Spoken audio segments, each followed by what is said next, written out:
आप सबों को प्रभु यीशु मसीह के प्रिय मधुर नाम में प्रेम सलाम शालोम। परमेश्वर पिता का धन्यवाद हो कि परमेश्वर पिता ने अब तक हमें संभाल के रखा हुआ है कि हम परमेश्वर के नाम की गवाही दे सकें।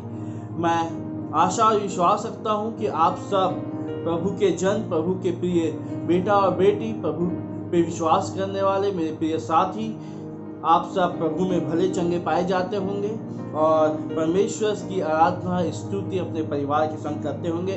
जबकि ऐसे समय में जब हम सब लॉकडाउन में हैं, सेल्फ क्वारंटाइन में हैं और एक टेस्ट से होकर हम गुजर रहे हैं, एक परीक्षा से होकर हम गुजर रहे हैं, जहां हम अपने आप को चेक कर रहे हैं कि हम कैसे किस प्रकार का जीवन हम जी सकते हैं।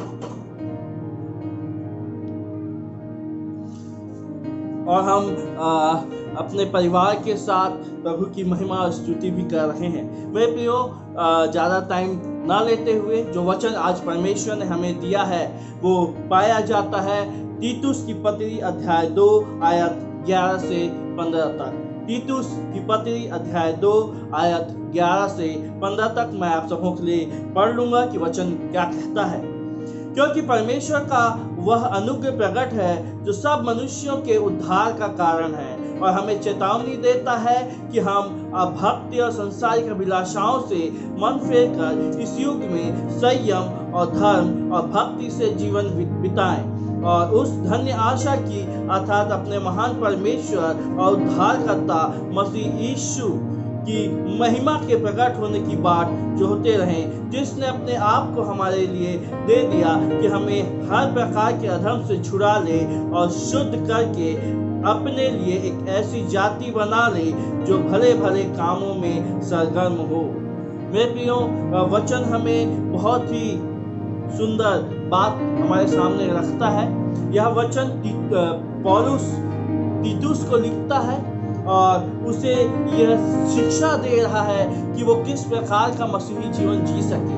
जब हम प्रभु यीशु मसीह पे विश्वास करते हैं कि प्रभु यीशु मसीह हमारा उद्धार करता है, प्रभु यीशु मसीह ने हमें पापों से बचा लिया, प्रभु यीशु मसीह ने अपने लहू बहाकर हमें शुद्ध और पवित्र किया है, प्रभु यीशु मसीह के कोड़े खाने से हमने चंगाई को प्राप्त किया है, तो फिर मैं भी साथियों हमें आवश्यकता है कि हम मसीही जीवन प्रभु यीशु मसीह की आज्ञा के अनुसार बिता सके। और प्रभु का दास पौलुस अपने प्रिय साथी तीतुस को एक शिक्षा दे रहा है, एक चेतावनी के रूप में शिक्षा दे रहा है।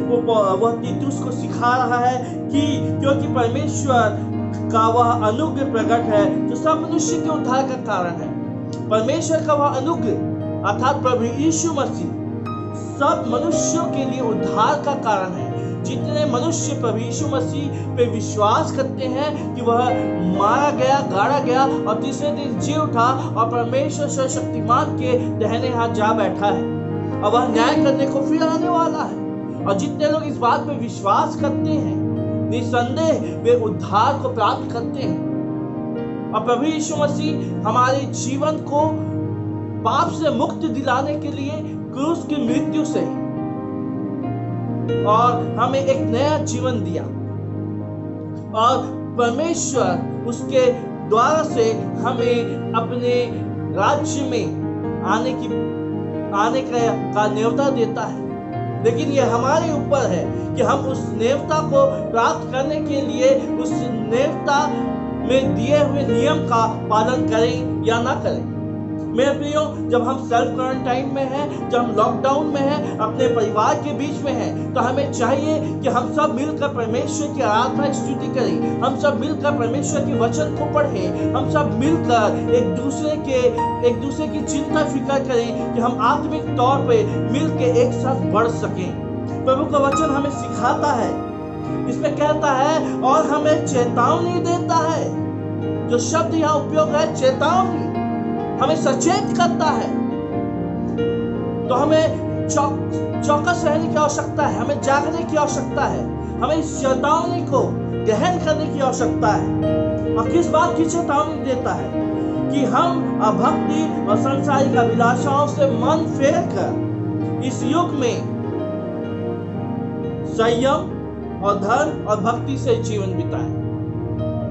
पौलुस तीतुस को कुछ बातें सिखा रहा है स्टेप बाय स्टेप कि तुम्हें मसीही जीवन किस प्रकार से जीना चाहिए। पहली बात कहता है अभक्ति और सांसारिक अभिलाषाओं से मन फेरना। अभक्ति का मतलब क्या है? अभक्ति का मतलब है पॉल्यूटेड विथ सिन, पाप से प्रदूषित जीवन। ये जो है ये अभक्ति का जीवन है। परमेश्वर से दूर रहकर जीवन बिताना, आध्यात्मिक बातों से मन फेर कर जीवन बिताना, आत्मिक बातों से दूर रहकर जीवन बिताना, ये अभक्ति का जीवन है। जिसके जीवन में परमेश्वर का भय नहीं है, ये अभक्ति का जीवन है। सांसारिक अभिलाषा क्या है? सांसारिक अभिलाषा वचन में यूहन्ना में बताता है। यूहन्ना में बताता है कि सांसारिक अभिलाषा क्या है। पहला यूहन्ना अध्याय 2 आयत 15 से 17 में 3 बात को बताता है। सांसारिक अभिलाषा में पहली बात है शारीरिक अभिलाषा, दूसरी बात है आंखों की अभिलाषा और तीसरी बात है जीविका का घमंड। अगर मनुष्य के जीवन में शरीर की अभिलाषा है अर्थात व्यभिचार है, अर्थात झूठ बोलना है, गलत प्रकार के व्यवहार करना है, दूसरों के साथ गलत काम करना है, हर प्रकार के अनैतिक बातें करना, हर प्रकार के नैतिक कामों को अपने जीवन से प्रकट करना, ये शारीरिक अभिलाषाएं, असंतुष्ट अभिलाषाएं, आंखों की अभिलाषा, आंखों को देखने के, आंखों से देखने के द्वारा जो अभिलाषाएं उत्पन्न होती हैं, जो पाप उत्पन्न होता है, किसी स्त्री को, सुंदर स्त्री को देख के जो पाप उत्पन्न होता है, बड़े बड़े घरों को देखकर पाप उत्पन्न होता है, किसी हैंडसम पुरुष को देख के पाप उत्पन्न होता है। ये जो आंखों के द्वारा से जो पाप उत्पन्न होते हैं। जीविका का घमंड, जब मनुष्य के जीवन में धन दौलत आ जाता है तो वो परमेश्वर को भूल जाता है और सोचता है कि ये परमेश्वर के द्वारा से आशीष नहीं बल्कि ये मेरी मेहनत का फल है। मेरे प्रियो, जब मनुष्य के जीवन में शारीरिक अभिलाषा, आंखों की अभिलाषा और जीविका का घमंड आ जाए तो यह जो है ये सांसारिक अभिलाषाओं में पड़ जाता है।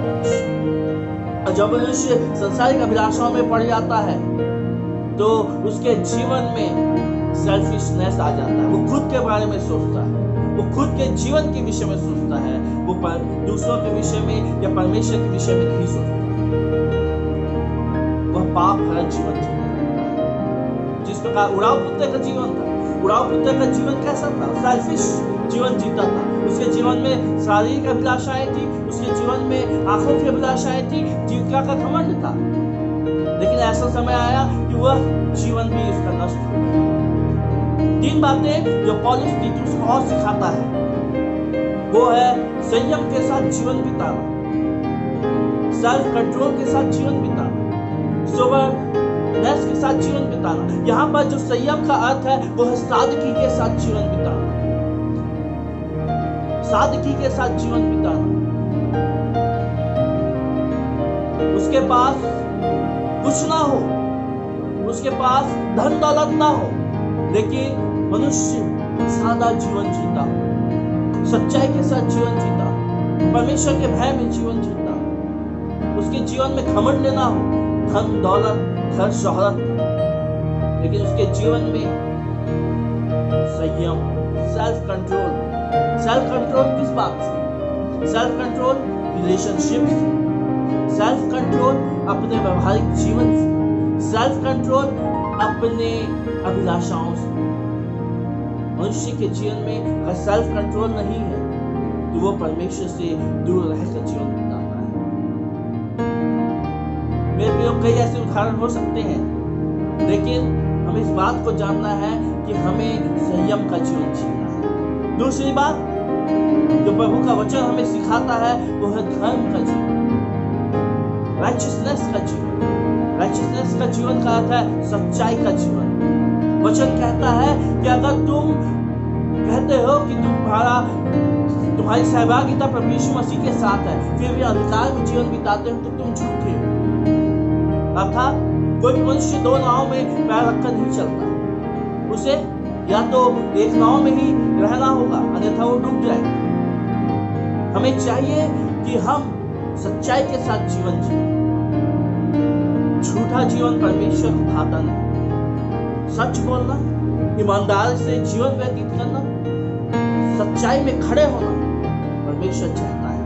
और परमेश्वर का सच, प्रभु का वचन हमें सिखाता है कि हम कैसे सच्चाई के साथ जीवन जी सकते। प्रतिदिन प्रभु के वचन को पढ़ें और सच्चाई जीवन को अपनाने की कोशिश करें। तीसरी बात, महत्वपूर्ण बात कहता है, आप भक्ति का जीवन व्यतीत करो। भक्ति का जीवन का अर्थ है वह मनुष्य जिसके जीवन में परमेश्वर का भय है। भक्ति का जीवन वह है जो प्रतिदिन परमेश्वर के करीबी में जीवन बिताता है। भक्ति का जीवन वह है जो धर्म के साथ खड़ा होता है, अर्थात सच्चाई का जीवन जीता है। भक्ति का जीवन वो होता है जिसके जीवन में संयम है, जिसके जीवन में धार्मिकता है। और मनुष्य जिसके जीवन में भक्ति नहीं होता है, उसके जीवन में परमेश्वर का भय नहीं होता, वो परमेश्वर के मार्ग में नहीं चलता। सबोपदेशक में कहता है कि मनुष्य का संपूर्ण कर्तव्य यही है कि वह परमेश्वर के भय और परमेश्वर के मार्ग में जीवन को बिताए। और हमें चाहिए कि हम इसी प्रकार का जीवन जिए। हमारे जीवन में परमेश्वर का भय हो और हम परमेश्वर के मार्ग में जीवन व्यतीत करें। मेरे प्रियो, जब हम इस क्वारंटाइन में हैं, प्रभु का वचन हमें 4 बातें सिखाता है। जो चौथी बात है, वो वचन हमें कहता है कि जिसने अपने आप को हमारे लिए दे दिया कि हमें हर प्रकार के अधर्म से छुड़ा ले और शुद्ध करके अपने लिए एक ऐसी जाति बना ले जो भले भले कामों में सरगर्म हो। वचन कहता है कि और उस धन्य आशा की, अर्थात अपने महान परमेश्वर और उद्धारकर्ता यीशु मसीह की महिमा के प्रकट होने की बाट जोहते रहे।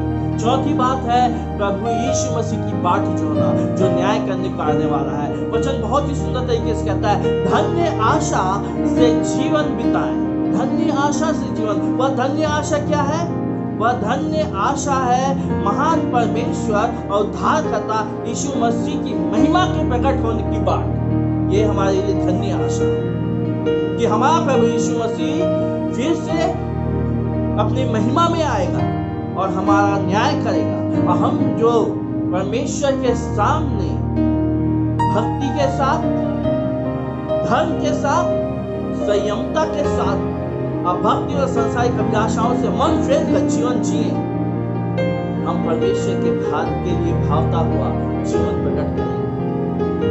मेरे प्रियो, हमें चाहिए कि जब हम इस संसार में हैं, हमें नहीं मालूम कि प्रभु यीशु मसीह कब आने वाला है। वचन बताता है कि जागते रहो, प्रार्थना करते रहो, क्योंकि स्वर्ग पिता ही जानता है कि कब प्रभु यीशु मसीह आने वाला है। हमें प्रार्थना करने की आवश्यकता है, जागते रहने की आवश्यकता है, सचेत रहने की आवश्यकता है, सावधान रहने की आवश्यकता है, क्योंकि शैतान मुंह फाड़े सिंह के समान खड़ा हुआ है कि कब हमें फाड़ के खा सके। हमें चाहिए कि हम संसार की अभिलाषाओं से, अभक्ति से मन फेरने, धार्मिकता में, आत्मिकता में, आध्यात्मिकता में जीवन बिताएं।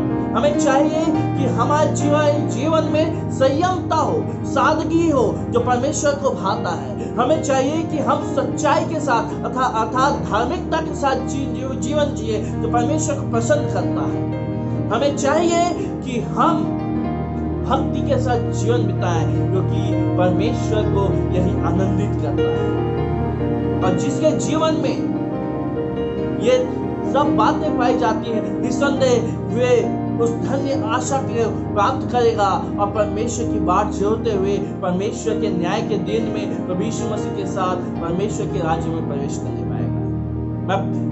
परमेश्वर हम सबों की सहायता और मदद करेगी कि हम भक्ति और सांसारिक अभिलाषाओं से मन फेर कर संयम, धर्म और भक्ति के साथ उस धन्य आशा की बाट जोड़ते रहे। तब तक परमेश्वर की आत्मा हमारी सहायता मदद करे। परमेश्वर आप सबों की सहायता मदद करे कि आप इस लॉकडाउन के समय में अपने पूरे परिवार के साथ मिलकर, अपने साथियों के साथ मिलकर परमेश्वर की सच्ची आराधना आत्मा और सच्चाई के साथ कर सके। परमेश्वर आप सबों को बहुत ऐसे आशीष दे। आप सबों को शालोम, जय मसीह।